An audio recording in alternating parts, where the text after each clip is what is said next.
एक छोटे से गांव में 4 दोस्त रहते थे, रिया, अर्जुन, सोहम और पायल। ये चारों हमेशा नई जगहों को खोजने और रोमांचकारी चीजें करने के शौकीन थे। गांव के पास एक पुरानी हवेली थी जिसे लोग भूतिया हवेली कहते थे। गांव वालों का कहना था कि वहां रात को अजीब अजीब आवाजें आती हैं और जो भी वहां गया वापस नहीं लौटा।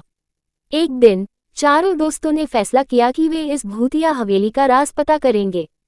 गांव के बड़े बुजुर्गों ने उन्हें समझाया, वहां मत जाओ, वह जगह खतरनाक है। लेकिन दोस्तों को किसी की बात नहीं सुननी थी।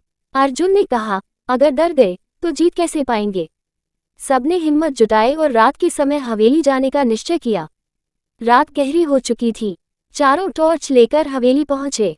हवेली टूटी फूटी, धूल से भरी और सुनसान थी। जैसे ही उन्होंने अंदर कदम रखा, दरवाजा जोर से अपने आप बंद हो गया। पायल डरकर चीख पड़ी, लेकिन अर्जुन ने कहा, शांत रहो, ये सिर्फ हवा होगी। अंदर की दीवारों पर अजीब सी चित्रकारी थी। ऐसा लग रहा था जैसे कोई उन्हें देख रहा हो। अचानक उन्हें सीढ़ियों से किसी के चलने की आवाज सुनाई दी।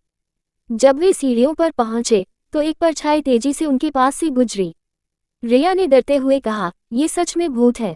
सोहम ने हिम्मत दिखाते हुए कहा, चलो देखते हैं। वे एक कमरे में गए जहां एक पुरानी अलमारी थी। जैसे ही उन्होंने अलमारी खोली, उसमें से एक छोटी लड़की का भूत प्रकट हुआ। वह सफेद कपड़े पहने हुए थी और उसके बाल बिखरे हुए थे। लड़की ने रोते हुए कहा, मुझे मत डराओ, मैं कोई बुरी आत्मा नहीं हूँ। चारों हैरान रह गए। पायल ने पूछा, तुम कौन हो और यहाँ क्या कर रही हो।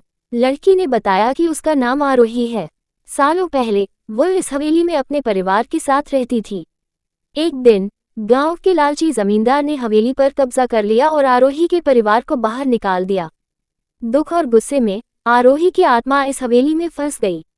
अब वह किसी की मदद से इस जगह से आज़ाद होना चाहती थी। आरोही ने चारों दोस्तों से मदद मांगी। उसने कहा, मेरी मुक्ति के लिए हवेली के तहखाने में रखा जमींदार का पुराना ताबीज नष्ट करना होगा। लेकिन तहखाने में जाना आसान नहीं है, वहां मेरे परिवार की आत्माएं भी हैं जो गुस्से में हैं। चारों ने हिम्मत की और तहखाने की ओर बढ़े। तहखाने में अजीब अजीब आवाजें आने लगीं।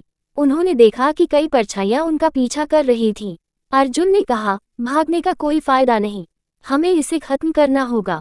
उन्होंने तहखाने में ताबीज ढूंढा। जैसे ही सोहम ने ताबीज उठाया, पूरा कमरा हिलने लगा। अचानक आरोही की गुस्साए आत्मा की परछाई वहां आए और चिल्लाए, इसे नष्ट करो। अर्जुन ने ताबीज को तोड़ दिया। उसी समय सारी परछाइयां गायब हो गईं। आरोही की आत्मा भी शांत हो गई और उसने मुस्कुराते हुए कहा, धन्यवाद, अब मैं आज़ाद हूँ। जैसे ही आरोही की आत्मा मुक्त हुई, हवेली का भूतिया माहौल भी खत्म हो गया। चारों दोस्त जब बाहर आए तो देखा कि हवेली अब उज्ज्वल और शांत हो चुकी थी। गांव के लोग उनकी बहादुरी की तारीफ करने लगे। लेकिन चारों दोस्तों ने सीखा कि हर डरावनी चीज के पीछे एक कहानी होती है और हमें सच्चाई को समझने की कोशिश करनी चाहिए।